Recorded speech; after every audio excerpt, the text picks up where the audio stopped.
What's up? So how y'all doing? Enjoying y'all break? Hey. I am. Thank you. So it's been a big offseason for you. I mean, you're married, commencement, Super Bowl aftermath. What has been your reflections in this time? Blessings from God, honestly. Things just been, working in our favor as a team and for me as well. I think it's the benefit of winning the Super Bowl.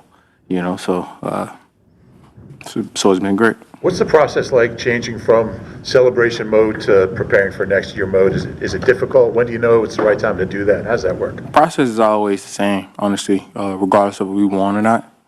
It's always watching film, trying to rediscover yourself and to get better and find new ways to get better.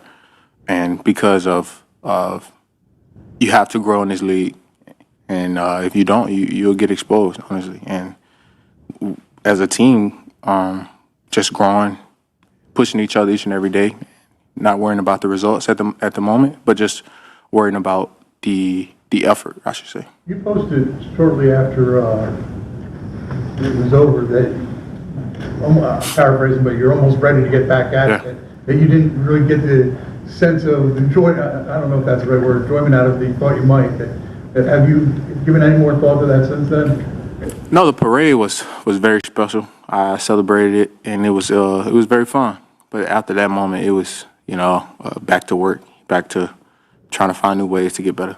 Was that a surprise to you? That was how you thought? It did, because coming into the league, we were taught we're playing for this reason, we're playing for this trophy. And once we got the trophy, and it was just like, I thought everything would be fulfilled, like the hard work and everything, but no, it's the journey. It's the journey that matters the most and it means the most, because those are the moments that you look back on with your teammates and you spending that time and you going to war, you're suffering together and you're winning together. And that's the beautiful moments in it, I mean, the trophy, we can't take the trophy home, but it's cool that that's forever in the history books, but we're going to remember the moments more than the ring, so.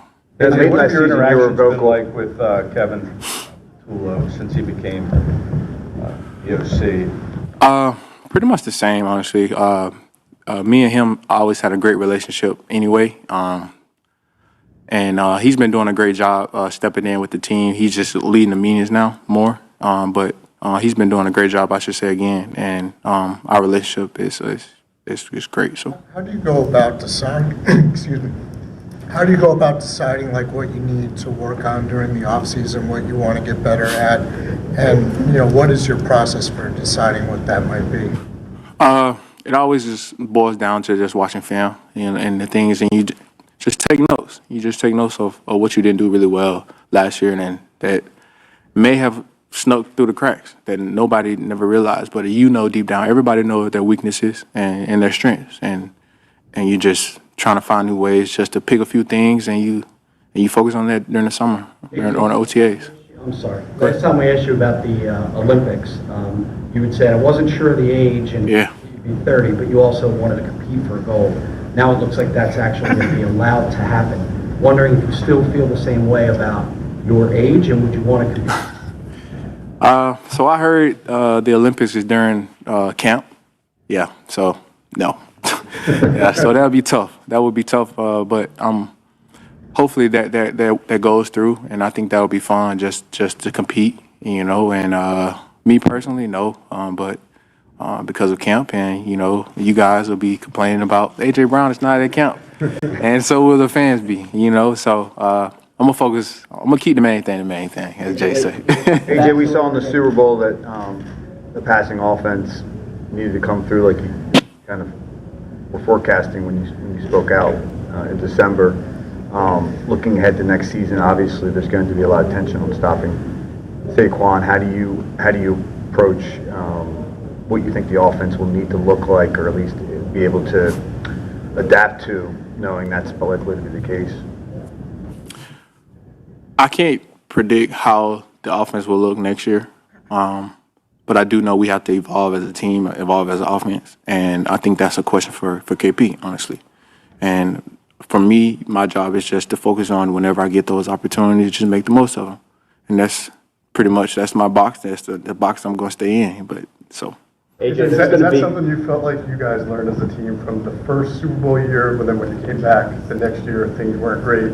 They talked about needing a fresh perspective after the year. Is that why it's so important going into this year that you guys grow and evolve? Yeah, that's an every year thing. You know, nobody knows what it's going to look like. And shoot, we don't even know. Even in camp, we're trying out things, we're trying new plays, and we're trying to get a new feel for the team because it's a different team. And trying to get a feel for each other and just continue to prepare. And we will know week 1 against the Cowboys, honestly. AJ, what's the backstory for getting John Legend? What's the backstory? How do you go about getting John Legend in your proposal? He's a big Eagles fan. He's a big Eagles fan. He went to a school here in Penn, so it just kind of teamed up perfectly for me. And so I'm gonna leave it at that. AJ, you were among a handful of Eagles who didn't go to the White House. Why didn't you go? I had a personal reason I was dealing with that day, and so it wasn't about politics or who's in the office or anything. You know, I just had something personal going on with my family. So. To go back to what you said earlier, to realize that it's about the journey and the moments, how has that changed how you approach those moments? Just being present. You know, at times we can always look at the future and trying to, I got to do this, get prepared for this. But, you know, being present in the now is what it's about. And so those moments, me spending those times, those long days, those hard runs, the sled pulls with my teammates, pushing through, you know, helping my teammates get through, or somebody helping me, you know, I think that's the beautiful thing about it, you know, and you're building that relationship and you coming together and it creates beautiful moments on the field because I know that Jahan is about to get this bubble and I have to block for him, you know, and he's depending on me to do my job. And so when we spent that time together in the offseason over and over again, pushing through, you know, it makes everything much easier because, you know, you have a brother that's dependent on you and he got you. AJ, there's going to be a vote tomorrow on whether to ban the push play. I'm just curious what your thoughts have been on this kind of movement to try and ban it. Yeah, I don't have any thoughts on it. I think it's only 1 yard, so. How would you describe your commencement speech and what message did you want to get across? What kind of feedback did you get from it? Yeah, that came together perfectly. I'm still very thankful that Chancellor invited me to do that. And I just wanted to put out that message, just pushing through hard times, you know, and, you know, you're your own investment, you know, and that was special for me because, you know, that's the school that, you know, I chose and I went to play there. And like I said, it all just kind of worked perfectly for me, so. Nick, That's when we got Jordan Mailata here. Yeah. Just your thoughts on him as your head coach and what he's meant for you. Yeah, I told, I literally texted Nick last night, told him congrats. I told him I'm done when he's done. I don't know how long his extension is, but but he was like, of course. How long is his extension? Multi-years. Multi-year. So we'll see. Thank y'all. We got Jordan Mailata.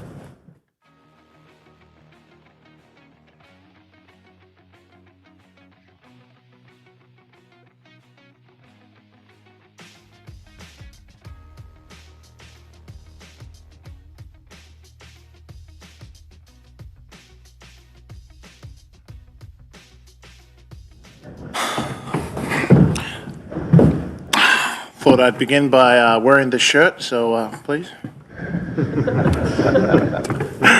It's good to see you guys. Jordan, have you watched the entirety of the Super Bowl? One time. How's it? Thoughts? It was cool. It was like, yeah, it was cool. Jordan, you've always been very vocal about your support with Nick Sirianni. How would you explain to someone who doesn't really see all behind-the-scenes stuff that he does, what he means to the team? You know, I always go back, when I think of Nick Sirianni and the growth that he has shown, I mean, I look at my growth first, but I also see coach's growth. And I think about that time, his first press conference, or second press conference, when he talked about the flower. And now I just want to give him his flowers. I mean, he's done a phenomenal job. Phenomenal job building the culture of this locker room. And it's no surprise that he got was it multi-year contract? Does anybody know what it was worth? Not yet. Just want to know. I was just asking, but Multi-millions. you know, I'm not surprised. All the scrutiny that he's gotten, and to be able to come back every year and preach the message, but also correct his mistakes and show accountability. He's always me first, then you. And when you have a coach who allows even the players, it's not coaching led. He says too, it's not coaching led, it's player led. He gives us our space to be able to create that culture as well. And we feed off that. We bounce off each other. And so he means incredibly a lot to me, but also this team, this franchise. Jordan, you've had quite a few offensive coordinators in your time here. Obviously, Kevin Petillo is someone you're familiar with. But what's the process like year in and year out? You kind of have to learn a new offense or learn a new coordinator and sort through the details. Now I know how Jalen feels. I mean, this is crazy. But thank God there's carryover, but it's no surprise to us in the offensive line room because of the way Coach Stout coaches. And it is extremely difficult at times, but also very easy. And we're pretty lucky to be coached that way because it makes it easier for these scenarios when they play out, when we lose an offensive coordinator, it's easy for us to carry over or learn something new, learn new terminology because of the way we're coached and the fundamentals in that O-line room. So for us, it's not much of a challenge. The only challenge is just getting reps at the new looks or new phrases or terminology, schemes, and that's it. They may vote on the push play tomorrow. Now we get into the meat and potatoes. Yeah. Just curious, the offensive line as a group, how do you guys sort of talk about that? Or do you talk about it that much? We don't talk about it. They call it, we run it. Simple. We know the technique that we need to do. We know where we need to be. But as far as them potentially removing it from the game to you guys? Nah, man, it's not up to us. And we can't control if they rule it or not. Well, they're ruling the push. Yeah. Well, I guess we just do it without no push then. I think that's the solution. With that have not having the push, I mean. I don't know. I'm not a Mr. Analytics guy or stats keeper. You might have to look that up, what this conversion rate is. But listen, guys, as in terms of them banning the tush push, I hate that name, so I hope they do ban it. It's a stupid name. But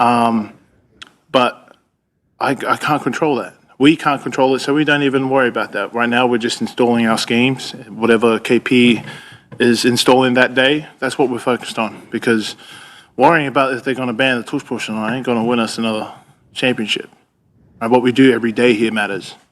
What's Kevin like now that he's in front of the room? He's awesome. Great communicator. Like, just very detailed, very open, very approachable.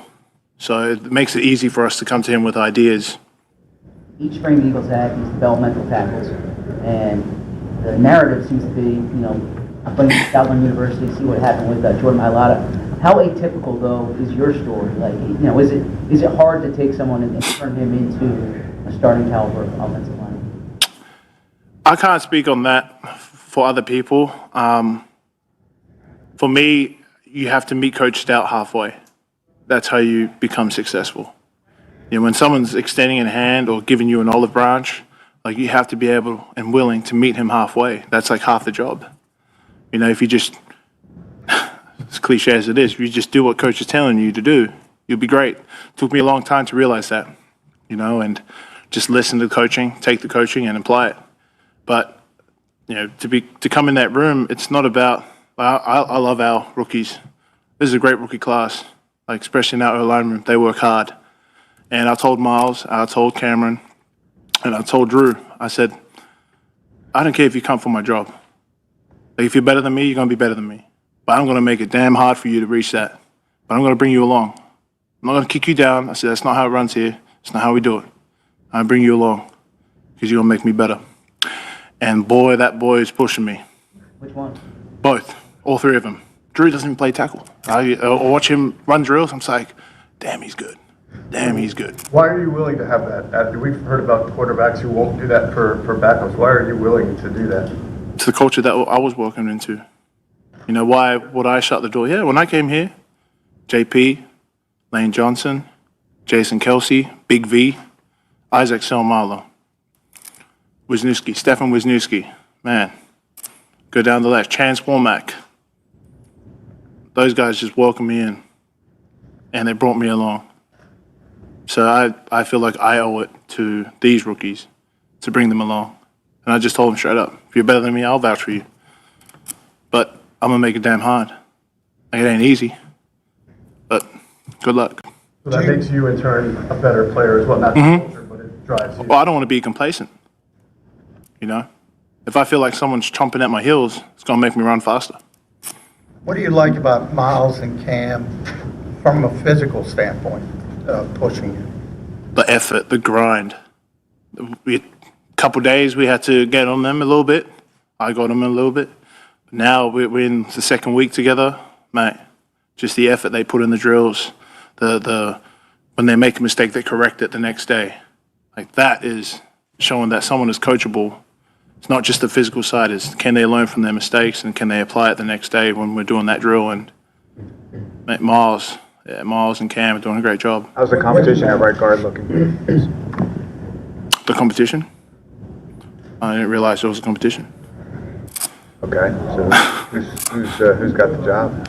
Oh, mate, you tell me. The other one. Well, I mean, Beckton's gone. I'm just saying that, you know. So who would fill in now? I'm asking you, who's been filling? You should ask Howie. That's a Howie question. Well, how do you see that position? It's the same thing. Replacing Mackay, how's that going? That's a big loss, replacing Mackay. So those guys know that. And they know that the opportunity is there. Whoever's going to fill in our right guard. I'm not going to give you guys any who's running with the ones or twos, but these guys know that the opportunity, the door is wide open. Now they have to show us every day. They have to be consistent. And right now, it's a tough competition. What is it like having that stability? It's a tough competition. I know there's competition. I was being an asshole. I'm sorry. Pardon my language. I was being an asshole. I'm just going to tell you straight. I'm not telling you guys anything. If I could kind of follow up with that, what was it like, the stability around all the other spots in the offensive line? I mean, 4 guys, you guys are all pretty much entrenched, and then, be able to work in like a different right guard every year. How is that possible, I guess? Coaching. That's where Stout is like our, what's the term? Golden gun? Silver bullet? I don't know. The American sayings. You have so many. And so, Stout and his coaching is the reason why we're able to, be able to fill in that right guard. I feel bad for Lane. Lane does a hell of a job. No one ever talks about that. How many right guards has Lane played next year, and he has stellar performance every year. So, if it wasn't for Stout and Lane being able to adapt and be as great as he is, that is the reason why we're able to fill in that position. From your perspective, what makes that tough to have to play next to a rotating cast of guards? Trying to think of an analogy. I think, for instance, me and Landon, we have about 10,000 reps together. If we count our time when we first started together, practice, OTAs, about 10,000. That's a lot of reps. You know the timing, you get the rhythm, you get the feel. That's very important, and I think it shows on the film. When you don't have that synchronicity, the timing's off, the rhythm's off, the feel's off. But for Lane, he's able to adapt. He's able to find that rhythm with that whoever he's playing next to, And it's the same when Landon's not next to me and Steen's in, or Keegan, Trevor. When Trevor's there, that's the same thing. It's still good, but that rhythm is the feel, the synchronicity is not as synchronized as me and Landon, so. How did you end up singing Tennessee Whiskey to Chris Stapleton? Jesus. You know what, man? I appreciate you leaving that as the last question, man. Are we sure we should let that be the last question? Jason Kelsey came in. He was like, hey, you ever met Chris Stapleton? He just tapped me on the shoulder, and I was like, nah. He's like, you want to meet him? I was like, hell yeah. Went down there and met Chris, and he's like, I hear Kelsey telling him about, yeah, like Jordan sang your song for his rookie performance, like rookie song. And Chris Tann's like, yeah, sing me something. I was like, shit. I was like, I don't really have my guitar right now. Like, and he's like, it's a shame. And then everyone that we were with was like, you're lying, you can do it a cappella. And I was like, fine, I'll give the people what they want. I was still so nervous. And I just remember, I'm trying to remember the words of how to, start the song. And I look at Chris and I was like, how's it go again? He's like, used to spend my nights. And I was like, all right. And that's how it happened. Was that one of those moments where, you look where your journey has taken you and where it hit you? Yeah, for sure. It didn't really hit me as big as I thought it would. At the time, it did. And then when I don't like making something bigger than it is. But the day after, I was like, yeah, that was pretty cool, for sure.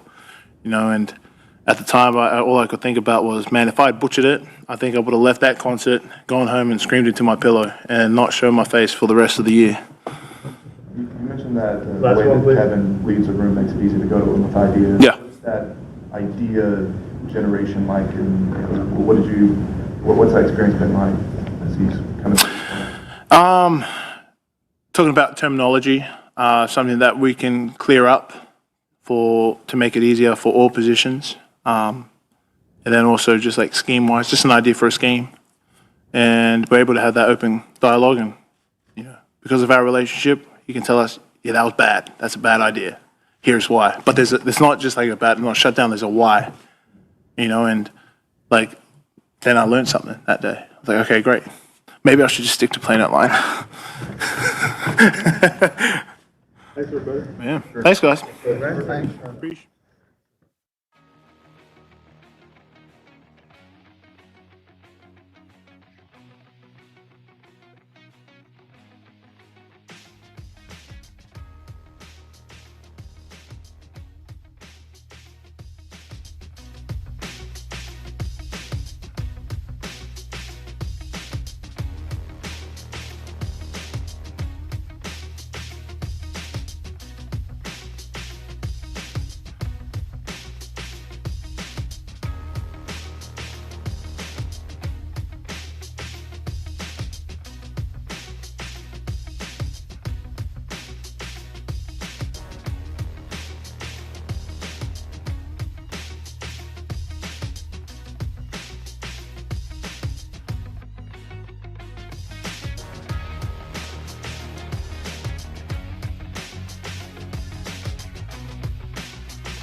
How y'all doing? Thank you. Jalen, we always talk about different offensive coordinators from year to year for you, but have one constant, and that's been Nick Sirianni all these years, and now it looks like he'll be here for a few more years. How has he helped you, and how has that relationship been over? Well, first and foremost, congratulations to him. Everything that he's been able to achieve and accomplish, he's earned, and just to see his evolution and his growth from my perspective and playing quarterback for him, his whole entire tenure here, it's been a great experience, been a great ride. It's been a lot of learning for the both of us, and hopefully we're just getting started. With Kevin Patullo, a little bit different because he's been here. So how is that transition working out, the early stages of it?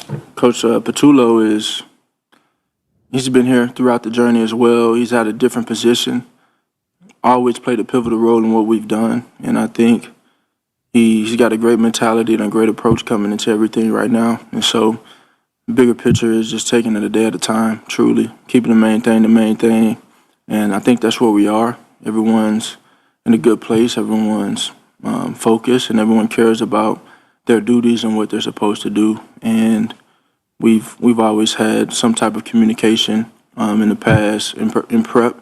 And so nothing really changes in terms of that. It's just kind of people with different titles.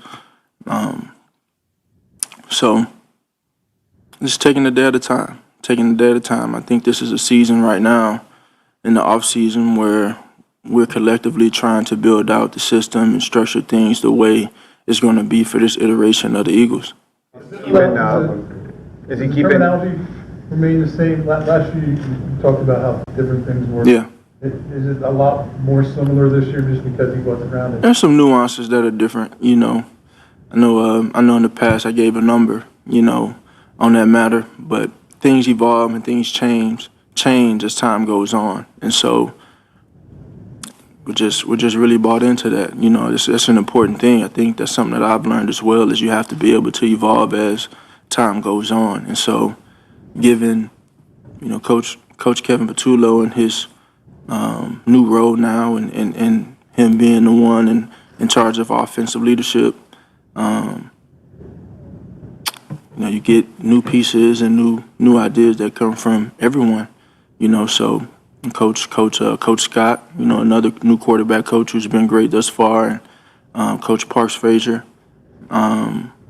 who's been great as well. And so it's still early in the process. It's still early in building this thing that we want it to be. Ultimately, it'll be a collaborative effort, and it'll take everybody just to be on that same page again to see what the iteration of this team will be. Well, that is very important to have a new iteration. I'm sorry? Why is it important to have a new iteration for something that's been so successful and to have new ideas and evolve?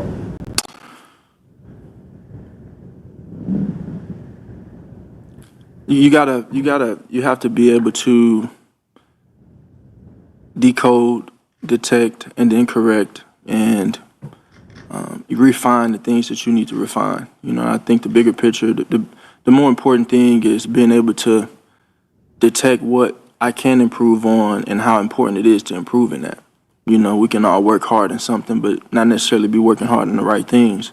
And so we were able to evolve and add a different dynamic. Obviously, we're having 2-6 back there and what he's able to do, and just kind of complimenting him in the backfield.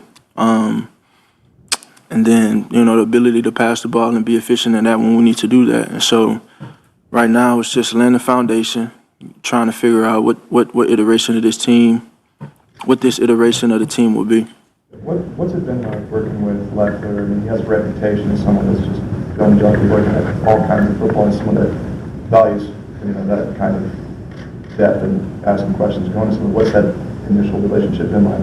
It's been good. It's been good. He's made it very clear on he's here to enhance my game and serve and serve as be a point of service in the room. He's very knowledgeable, and I always value someone that can bring new ideas, new point of views, new perspectives to the table, because ultimately I can put it in my toolbox and lean on it when I need to. And so I think it's been great communications thus far. he's very detailed in what he does, and just excited for that journey and what it would look like. What did it Last do time for speaking to you? you was cleanup day, and you said you were still processing the Super Bowl, how you felt, all that went into it. With the benefit of time now, what perspective do you have on what you accomplished? We're here talking media, talking about the 2025 to 26 season. Jalen, you're a spokesman for the Jordan brand. I saw on social media you spent a little time with Michael this offseason. Just in either speaking to him or in studying his story, anything that you can take from that in attempting to repeat? Yeah. Obviously, you only think that those conversations come up, and as competitive as he is, it'd be unwise of me not to seek knowledge from him and lean on someone like that. And so that's something that I value a lot.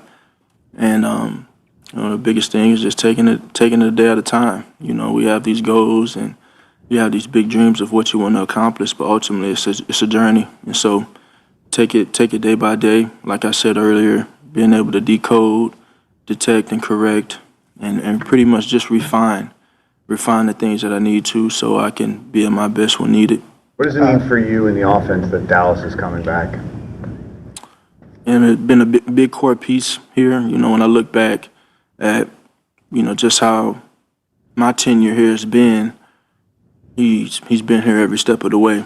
And so he's always been someone that I've leaned on and had, saw great value in, his willingness to work, spend time, and prepare for the gauntlet to come in the season. So obviously excited to have him, and we're looking forward to what's to come. We saw you here at BG's retirement. Well, why did you make it a point to be here, and what did he mean to you? Yeah, BG was a special player, special leader, special presence. 15 years at his position, and 15 years in general, is unprecedented. But 15 years. 15 years is, it's rare. It's rare, and so that's something that I've appreciated, and being able to build with him and, learn from him in many aspects. So he's someone that'll be missed, but his presence will always be felt, and he's a big part of all of our success here, I believe, and in many ways mine. Yeah, there's a vote tomorrow on whether to ban the push. Curious, from your perspective, how vital the push is to the sneak play for you guys. And what I don't necessarily have a comment on that. It's been a big off-season for you in general. Congratulations, first off, for getting married. But when it's, Met Gala, whatever, things like that, Time Magazine, how do you keep that from keeping you away from the main thing is the main thing, as you always say? The main thing is always the main thing, and so you only know what you see, of course. The routine has always been a routine, whether we plan to February or not. And so, you set goals to try and accomplish those things in that moment and in that month. Ultimately, the process is always ongoing. It's always, how can I get better? How can I improve? And carry it out. So I'm really excited about that. It's been exciting just to be here and be able to spend time with the coaches and get some timing down and get some reps and get some things under our wings so we can just continue to build, that type of rapport we need and figure out what the iteration of this team will be this season. Jalen, how come you didn't go what to the White ended House? the decision to not go to the White House? I wasn't available. I don't think that's pertinent. Everyone who went and was available, they seemed to enjoy themselves. Jalen, has your offseason changed any since you've been named the Super Bowl MVP? Has your offseason changed a little bit, more demands on your time or anything at all? Yeah, well, it's an adjustment period. It's an adjustment period. There are different things that I have to do within the building that have evolved and changed. I think that's just the reality of some of these things. And so it's my discipline and my focus on what the main thing is and stand true to that. Coming back, you had, obviously you have Saquon Barkley back again, like you mentioned, Dallas is back, you have AJ and Devontae back. How much does that help you going into a shortened off-season like you guys did with obviously getting to the Super Bowl and everything, just being a step ahead when all this starts? Yeah, it helps. It helps absolutely.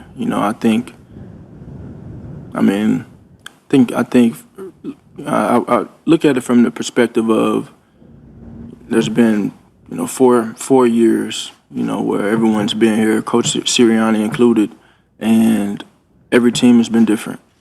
Every approach, the sequencing, the processing, the flow of the game, they've all looked different. From complementary football to one side of football, one phase of football, from offense, defense, special teams, etc. It's all looked different. And so the more important piece is, regardless of who you have on the team, it's about finding that flow as a team, creating an identity as a team. And that's where we are right now. It's very early. You're laying the foundation, still filtering through things, but obviously the biggest thing is what will this iteration of the team be? And I don't really care how it looks as long as we find ways to win. And so that's the competitive edge and competitive nature that we want to have and that I have. But just, taking it a day at a time with it right now. On that note, Jalen, on that note, DJ had said, we don't know how the offense is going to look because don't know exactly how defenses are going to play. Who was that?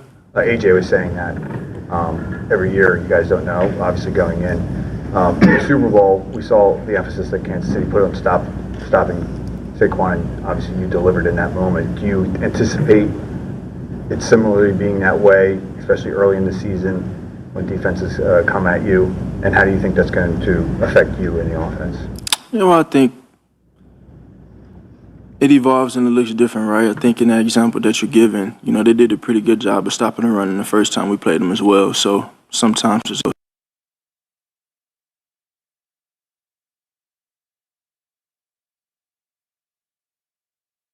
dynamic when it comes to complementary players and complementary phases we have. How important defense is to me. I believe that defense win championships, and a defense played their tail off all year. And ultimately, we just have to find ways to play complementary football, continue to build off of what we've done, but also knowing that it's only a template. It's only a reference in a sense. And you got to continue to grow from that and learn from the good references and the not so good references in the sense of what our success was. And so just building that out, it'll evolve. It'll be what it'll be. Whatever it is, let's just find ways to win. Let's have that competitive edge we want as a team. Let's have the right mentality, and let's go out there and play and put winning first. Last one, Super Bowl, after the Super Bowl, after the MVP, it seemed like perception caught up to how you finally viewed yourself, or how you viewed yourself. How has it been like to exist in that, and to? What do you mean? You've said that you've never. There's not a moment that you arrived. It seems like you've always had a side for yourself. But now that the Super Bowl's there, the MVPs there, seems like the accolades and the perception around you is maybe to where you viewed yourself. I'm curious how that's maybe changed. How you've interacted, how you've existed, how you go to work. If that changes, the process for you at all. Or I'm just curious how that might affect your work ahead. No, nothing's changed in terms of, the drive and the effort and the focus that I know it takes to go out there and do what I'm asked to do. There are a lot of things that externally that you really can't control. And for me, I've just always focused inward on holding myself accountable to trying to do my best. And so there may be external perspectives on different things. Ultimately, it's all subjective, and I try and do the objective, the undeniable and winning, but also just focusing on the things I can control and taking it a day at a time. And so everything that's been accomplished to this point, it's great, but there's a desire to achieve more, and it's only intensified. Thanks, Joe. Thanks, Jim. Thanks, Joe. Ask me.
everybody.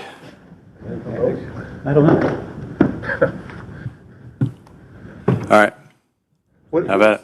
I mean, everyone knew you were going to be here pretty much, but what does it mean to you to get the extension and have that out of the way? Yeah, just obviously very thankful to Mr. Laurie for believing in me to hire me 4 years ago, and then to continue. I'm able to continue being the head football coach of this team, and just can't thank him and the organization and Howie enough for everything. And man, there's so many. What a great owner. What a great owner we have. And like I said, I can't be more thankful. My family's thankful. I'm thankful. And I love being the coach of the Philadelphia Eagles. And, looking forward to continuing on. How many years is multi-year? Yeah, I'm not going to get into the details of it, of any of that stuff. Sorry, I don't want to. Is there a reason why? No. I just won't get into the details of any of that. I know, but usually coaches' contracts are you don't get those as much, right? This is a business where people don't stick around a lot. You've been around long enough. How nice is it for you to know that you're going to have a family, be able to raise here? Yeah, we love this city. I know how happy I am in being able to come into this office every day and work for Mr. Laurie and work alongside Howie and with all the great players we have. And my wife loves this city, my kids love this city, and we're sure glad that it will be our home for the foreseeable future. If you get back to the 4 years you've spent here, what do you think you've learned most about being in this job? Yeah, I mean, shoot, you're learning that can go on. That question I could answer that for a long time. You learn every single day. You're constantly trying to grow every single day, and I think the main things, and not that you learn it on this job, but the main things that anytime someone asks me about, what does it take to be successful or this and that, it feels like the common theme that I always come back to is you have to work your butt off. You have to work insanely hard, work harder and put in hours and put in time more than you ever thought you had to, and then you have to be able to embrace adversity. And I think, because adversity it's coming. And so what I think you learn, not that I learned that on this job, but it's cemented even more and more every day I go through that. And so those are the keys in my mind. What are your thoughts on everything that you've accomplished here so far, and how far you personally have come from the first press conference to the growing of the roots to a 742 winning percentage after that comment to all the ups and downs? What are your thoughts on how much you have overcome here in this role? Again, everybody that is striving to, reach the top of the mountain, or whatever it is, like we try to do every single year. Adversity is going to be there regardless, and I really look at any adversity that I've ever been through in my life. Whether it was my leg injury in 2001, whether it was my dad going through cancer, whether it was the collapse of our us kind of falling apart at the end of the 2023 season and finishing 1-6. Every one of those things, whether it's scrutiny from, like you said, from your first press conference, I can look at the good in all those things and find good in all those things, and how it's shaped me to be who I am today, and has made me better as a result of it. And you never want to go through those things as you go through them. But man, if you allow it to shape you, it really does. It can shape you into be better and to be who you are at this moment. So, I would say, for all the things that I've been through, whether it's on this job or whether it's in my life, I've been able to get better from all those things. And I'm grateful. As crazy as that sounds, as bad as it is, when you go through those things, I can look back at it and be grateful. And you hope that the next adversities you go through, you remember, hey, you're going to be grateful from this one as well. So I hope I answered your question. Somewhat of a follow-up to that. You've been at your best, it seems, when there's pressure, tension, lack of a better term there. Now that you've won the Super Bowl, you have this security. How do you manufacture that tension, discomfort, whatever term you would use there? Yeah, I feel fortunate that I'm around a lot of guys like our coaches, our other coaches, our players on this team that, we have this will to win, right? You don't, someone put it this way. I've talked to a lot of coaches this offseason trying to get better at my craft, and somebody put it this way: you don't win a pickup basketball game and say, all right, I'm satisfied, I'm going home, right? You say, hey, how do we run it back? And we're not even thinking about running. We're thinking about where we are today and trying to get better. But you strap up and you play again. And I think there's always pressure in this profession, and and looking forward to the next year and building this team. Everything else is in the past. Like everything else that goes in. I think that when teams are trying so hard to repeat or trying so hard to recapture, like there's two mistakes that they make, right? They either are looking at their past accomplishments or they're looking too far into the future of how do you do that again. And it's really about the daily grind that you go through day in and day out. And there's a mental toughness to being able to do that and go through that every single day. And so, I want to do my job just to do what's best for this football team and, make Mr. Laurie proud that he made the right decision and help these players continue to get better. And every challenge, there's a new challenge with every team of building the team. That's what's so cool about a season, that you start again and you're right back to the beginning and going through the same steps that you went through in the beginning. But yeah, I think,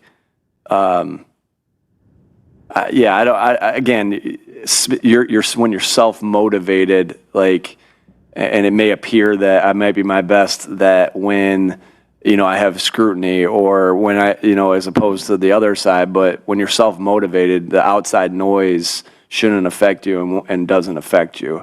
You put your head down and you work to get better. Yeah, with the push vote coming tomorrow, are you still actively lobbying and calling around to get some support? And or do you feel like the deck is stacked against you guys? We'll see. We'll see where that goes. We're not waiting for very long to figure it out. It's gonna be public tomorrow, and how I feel about it. I think we obviously were at the owners' meetings. We talked about how we felt about it, and I don't think anyone could question what my sentiment is on it. So we'll see what happens with it tomorrow. Speaking of running it back again, Jalen is going to have the new offensive coordinator, play caller again for now knows how many times in his career. How do you think he's going to handle that?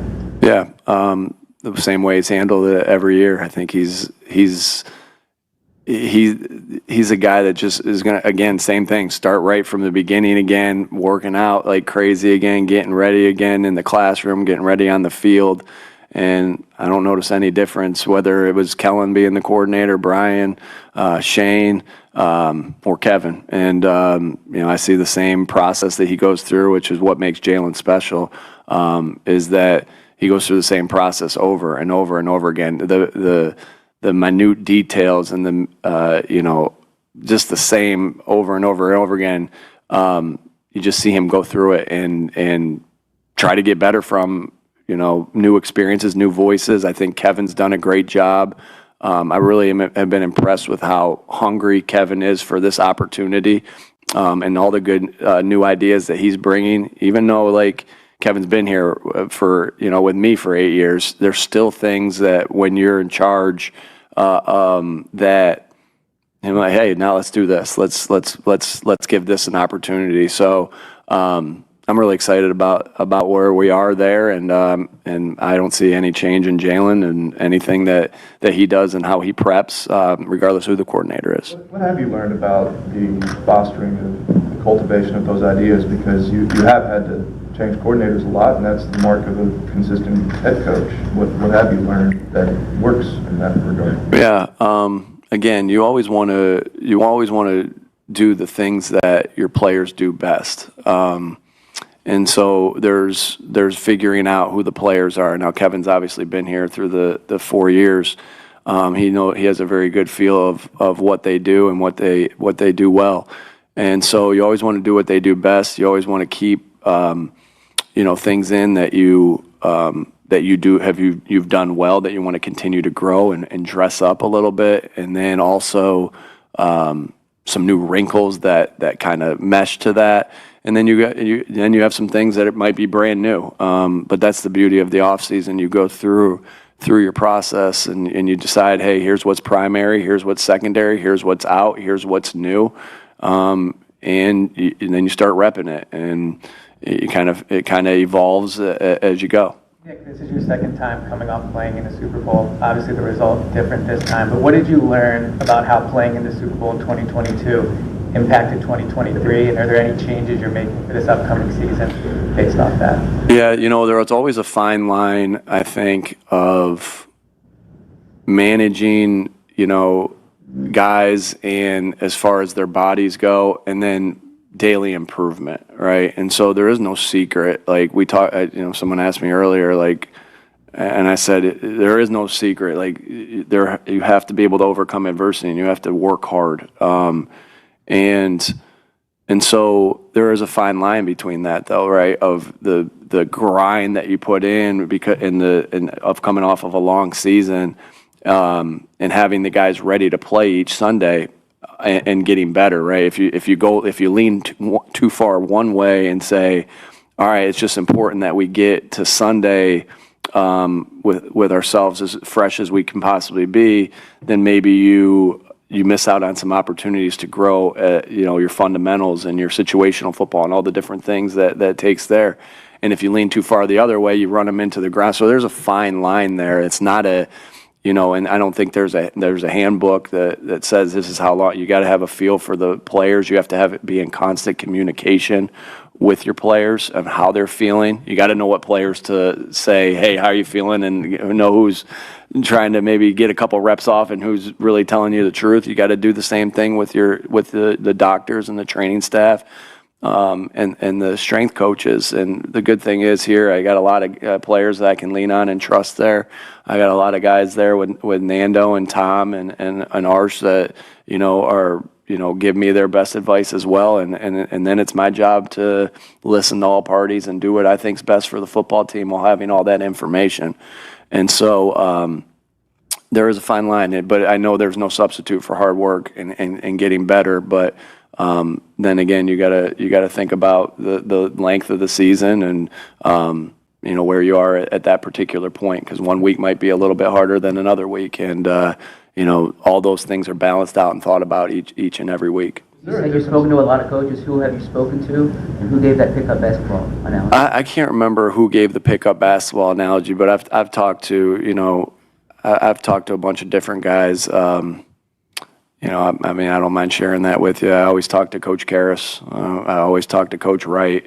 I was fortunate to speak with Coach Saban this year, Coach Gino at UConn, Coach Staley at South Carolina. So there's just been a lot of good insight that I've been able to pick up from them. And again, you gotta continue to try to grow at all times. So just been thankful for them for them talking to me and passing on knowledge of questions that I have. Nick, at what point are you able to turn the page from we won the Super Bowl to, okay, now we got to look ahead to next year? I'm sorry, say that one more time. Yeah, at what point during the offseason were you able to turn the page from we won the Super Bowl to, okay, let's look ahead to next year? I know this sounds crazy, but right away.